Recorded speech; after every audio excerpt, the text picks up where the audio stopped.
নমস্কাৰ সকলোকে পুনৰবাৰ আপোন চৰ্চৰ অন্য এটা ভিডিঅ'লৈ স্বাগতম জনাইছোঁ। আপোনালোক সকলোৰে কাৰণে আজি বহুতেই এটা প্ৰয়োজনীয় খবৰ লৈ আহিছোঁ।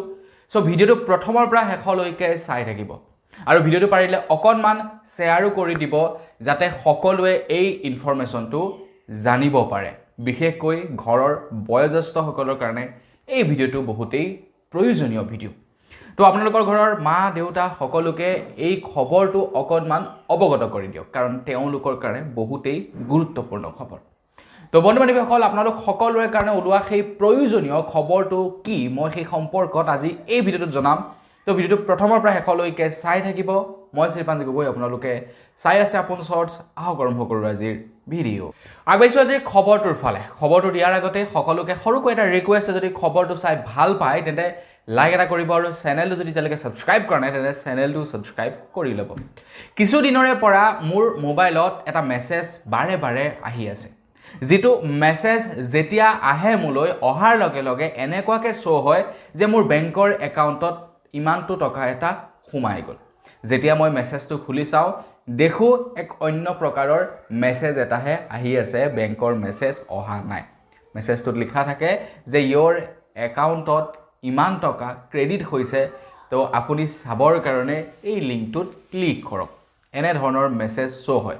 কিন্তু যেতিয়া নেকি ওপৰত পপ আপ হয় মেছেজটো, মানে যেতিয়া আমি মেছেজটো খুলি নোচোৱাকৈ ওপৰত পইচা সোমোৱালে মেছেজ কেনেকৈ আহে যে ইমানটো টকা ক্ৰেডিট হ'ল, এনেকুৱা এটা পপ আপ আহে নে নাহে? তো ঠিক তেনেধৰণেৰে পপ আপ আহে, ওপৰত নটিফিকেশ্যনত তেনেকৈ পপ আপ আহে, আৰু মেছেজটো যেতিয়া খুলি চাওঁ দেখোঁ যে অন্য কিবা এটাহে মেছেজ আহি আছে যে আপোনাৰ একাউণ্টত ইমানটো টকা এটা ক্ৰেডিট হৈছে, তো আপোনাৰ ষ্টেটমেণ্ট চাবৰ কাৰণে ইয়াতে ক্লিক কৰক, বা পইচাটো উইথড্ৰ কৰিবৰ কাৰণে ইয়াতে ক্লিক কৰক। ঠিক এনেধৰণৰ মেছেজ কিছুদিনৰে পৰা মোৰ মোবাইলত আহি আছে। এতিয়া আপোনাৰ মোবাইলতো হয়তো তেনেধৰণৰ মেছেজ আহিব পাৰে, আপোনাৰ মা দেউতাৰ মোবাইলতো হয়তো তেনেকুৱা ধৰণৰ মেছেজ আহিব পাৰে। আপুনি যদি নতুন জেনেৰেশ্যন, আপুনি যদি ছ'চিয়েল মিডিয়া বা ইণ্টাৰনেটৰ সৈতে যদি জড়িত হৈ থাকে নন ষ্টপ, তেন্তে আপুনি গম পাব যে এই মেছেজটো ফেক মেছেজ। কোনোবাই স্কেমাৰে আপোনালৈ বাৰে বাৰে পঠাই আছে আপোনাৰ বেংকৰ একাউণ্ট হেক কৰিবৰ কাৰণে। কিন্তু আপোনাৰ মা দেউতা বা আপোনাৰ বয়োজ্যেষ্ঠসকলে এইবিলাকৰ বিষয়ে খুব কমকৈ জানে।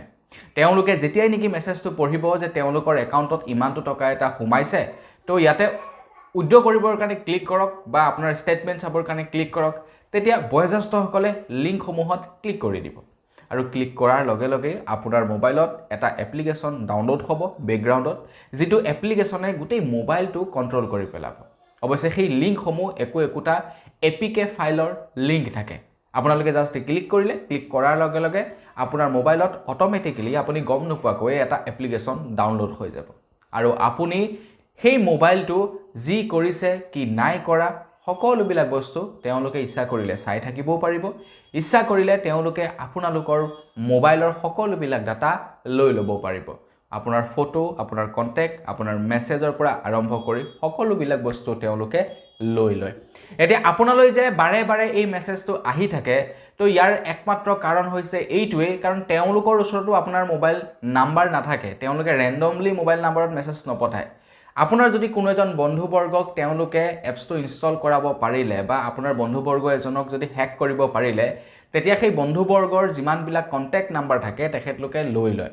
লোৱাৰ পাছত সেই কণ্টেক্ট নাম্বাৰসমূহত এই মেছেজবিলাক ফৰৱাৰ্ড কৰি থাকে।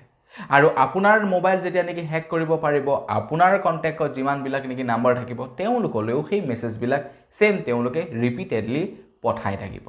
আৰু 100 জনৰ ভিতৰত কোনোবা এজন নহয় কোনোবা এজনটো ফচিব, তো তেখেতৰ একাউণ্ট তেওঁলোকে খালী কৰি দিব। গতিকে সাৱধান আপোনালোকে, এনেকুৱা ভুলবিলাক কিন্তু ভুল বুলি নহয়, আপোনালোকে এই স্কেমবিলাকৰ পৰা অকণমান বাচিব। স্কেমবিলাক আপোনালোকে অকণমান ভালদৰে চাব, যে মেছেজ আহিলে বুলি যে পইচা সোমালে তেনেকুৱা নহয়।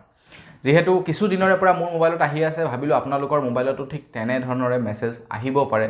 যদি আহে, ভুলতেও আপোনালোকে ক্লিক কিন্তু নকৰিব। প্ৰথমে ওপৰত পপ আপ হওঁতে লাগে একদম পূৰা আপোনাৰ একাউণ্টত পইচা সোমাইছে, মেছেজটো যেতিয়া খুলি চাব দেখিব বেলেগ প্ৰকাৰৰে। এতিয়া মইতো দেখাৰ লগে লগে গম পাওঁ যে এইটো স্কেম হয়, এইটো স্কেম নহয়, কিন্তু আপোনালোকে ধৰিব নোৱাৰিব পাৰে। তো সেইবাবে ভুলতেও আপোনালোকে ক্লিক নকৰিবই।